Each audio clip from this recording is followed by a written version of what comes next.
যেতিয়া জনাদেশ জনসাধাৰণৰ কাম কৰিবলৈ গ'লে জনাদেশ লাগিব কাৰণ জাতীয় পৰিষদৰ জৰিয়তে মই যিটো জনাদেশ পালোঁ সেইটোৱে মোক এই পথলৈ আহিবলৈ বাধ্য কৰালে আৰু বোকাখাটৰ জনসাধাৰণে মোক আগতেও কৈছিলে যে কিয় আপুনি ৰাজনৈতিক দললৈ গৈছে মানে বিভিন্ন সময়ত মানে বিভিন্নজনে মোক ৰাষ্ট্ৰীয় দলত যোগদান কৰিবলৈ বিভিন্ন সময়ত হেঁচা প্ৰয়োগ কৰি থাকে আছেও এতিয়াও কিন্তু মই কৈছোঁ যে কোনো কাৰণতে মই ৰাষ্ট্ৰীয় দলৰ লগত মই জড়িত নহওঁ হোৱালে মই বহু আগতেই হ'ব পাৰিলোহেঁতেন কিন্তু আঞ্চলিক দলত আঞ্চলিকতাবাদীৰ প্ৰতি জাতীয়তাবাদীৰ প্ৰতি মোৰ এটা মানে অন্তৰত যথেষ্ট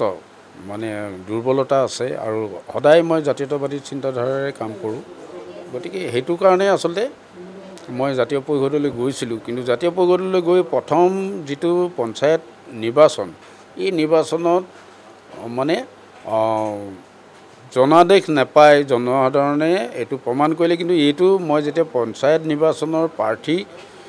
প্ৰক্ষেপ কৰিবৰ কাৰণে মই যেতিয়া প্ৰাৰ্থীবিলাক চিলেকশ্যন কৰিবৰ কাৰণে মই আৰম্ভ কৰিছিলোঁ সেই সময়ৰ পৰাই মই কথাবিলাক উপলব্ধি কৰিছোঁ আৰু মোক বিভিন্নজনে কৈও আছিলে যে আপুনি যদি নিৰ্মাণ গোটৰ হৈ নিৰ্দলীয় প্ৰাৰ্থী হোৱালে আমি প্ৰতিদ্বন্দ্বিতাত আগবাঢ়িলোহেঁতেন অংশ ল'লোহেঁতেন কিন্তু আপুনি এটা ৰাজনৈতিক দলৰ চোলা এটা পিন্ধি আহিছে গতিকে ৰাজনৈতিক দলৰ এইটো ৰাজনৈতিক দলৰ জৰিয়তে যে বোকাখাটৰ কিবা আপুনি উন্নয়ন কৰিব পাৰিব এইটো আমি অন্ততঃ নাভাবোঁ গতিকে এইকাৰণে এই পঞ্চায়ত দল মানে নিৰ্বাচনত আপোনাৰ প্ৰাৰ্থীও আমি নহওঁ আৰু হয়তো আমি কাক ভোট দিওঁ এতিয়া ক'ব নোৱাৰোঁ কিন্তু আপোনাক ২৬ত আমি বিচাৰিছোঁ এই কথাটো আকৌ সেইবুলি মোক ডিনাই কৰা নাই কোনো যে আপোনাক ২৬ত আমি বিচাৰিছোঁ কিন্তু আগৰ জিতেন গগৈক বিচাৰিছোঁ কিন্তু কোনো জাতীয়তাবাদী দল বা ৰাজনৈতিক দলৰ প্ৰাৰ্থী হিচাপে আপোনাক বিচৰা নাই এই কথাবিলাক বিভিন্নজনে ক'বলৈ ধৰিলে সেইকাৰণে কৈ লাষ্টত মই প্ৰাৰ্থী প্ৰক্ষেপ কৰাত মই যথেষ্ট বাধা হোৱাত মই ৰৈ দিছিলোঁ ঠিক তেনেকুৱাতে বোকাখাট সমজিলা সমিতিৰ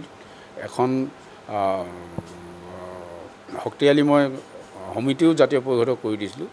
তাৰপিছত তেওঁলোকৰ লগতো আলোচনা কৰিলোঁ তেওঁলোকেও ক'লে যে মোক ক'লে যে ৰ'বচোন আমি কৰিম আমি প্ৰাৰ্থী প্ৰক্ষেপ কৰিবৰ কাৰণে আমি প্ৰাৰ্থী চিলেক্ট কৰিম আৰু আমি খেলামেই মই বোলো তেতিয়াহ'লে খেলক মই যিখিনি পাৰোঁ মোক ক'লে যে আপুনি খালি দিহা পৰামৰ্শ দি থাকক আপুনি চিন্তা কৰিব নালাগে ময়ো যাক যেনেকৈ পাওঁ কৈছোঁ কিন্তু মই যাকেই কওঁ মোৰ সতীৰ্থসকলক তেওঁলোকেই আচলতে বিভিন্ন অজুহাতত মূৰ পুলকা মাৰে যি ফল ওলালে ই মোক একেবাৰে হতাশেই নহয় মোক মানে বিভিন্নজনৰ প্ৰশ্নৰ মই সন্মুখীন হ'বলগীয়া হ'ল যে আজি কিয় বোকাখাট নিৰ্মাণ গোটৰ সভাপতি জিতেন গগৈয়ে প্ৰক্ষেপ কৰা প্ৰাৰ্থীবিলাক এনেধৰণৰ দুৰৱস্থা হ'ল এনেকুৱা ধৰণৰ বিভিন্ন প্ৰশ্নৰ সন্মুখীন হ'ল